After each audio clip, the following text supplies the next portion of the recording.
याद रखो हमारा रिश्ता कुछ मुसलमानों से ऐसा है दुनिया भर के, कहा तुम एक जिस्म के मानिंद हो, सारे आलम के मुसलमान एक जिस्म के मानिंद हो। अगर एक जिस्म में कहीं कांटा चुभता है सारा जिस्म थर्रा उठता है। हदीस दोस्तों, हिदायत का जो सामान मिला है, कुछ मुसलमान ऐसे होते हैं जिनसे हम कलाम के जरिए गुफ्तगू के जरिए रिश्ता कायम करते हैं, फोनों पे बातचीत चलती है। कुछ मुसलमान ऐसे होते हैं जिससे दोस्ती के साथ रिश्ता कायम होता है। हदीस दोस्तों, कुछ मुसलमान ऐसे हैं जो हमारी दुआओं के मुंतजिर रहते हैं। कुछ मुसलमान ऐसे हैं सीरिया के जिनके घरों पर केमिकल बम गिराया जा रहा है, वो बर्मा के मुसलमान जिनको कत्लेआम किया गया, वो गुजरात के मुसलमान जिनको कत्लेआम किया गया, वो इराक के मुसलमान जिनको कत्लेआम किया गया। याद रखो तुम्हारा उनसे रिश्ता अल्लाह के नबी में जोड़ा है। तुम जमीन पर तना नहीं हो, जैसे तुम्हारे बाजू बैठा वाला भाई इस खुतबे में तुम्हारा भाई है, वो सीरिया का मुसलमान भी तुम्हारा भाई है, वो इराक का मुसलमान भी तुम्हारा भाई है, वो बर्मा का मुसलमान भी तुम्हारा भाई है, वो गुजरात का मुसलमान भी तुम्हारा भाई है, वो लीबिया का मुसलमान तुम्हारा भाई है, वो फलस्तीन का मुसलमान तुम्हारा भाई है,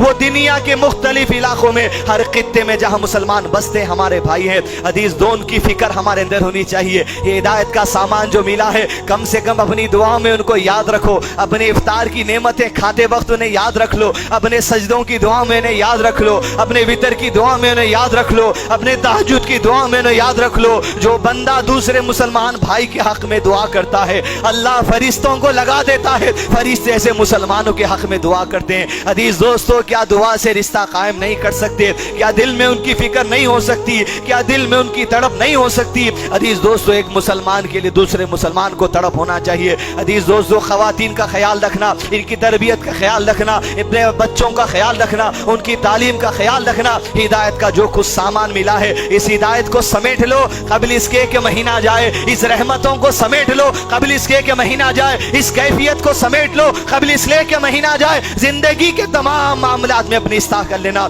हदीस दो तो कदम लड़खड़ाने ना पाए।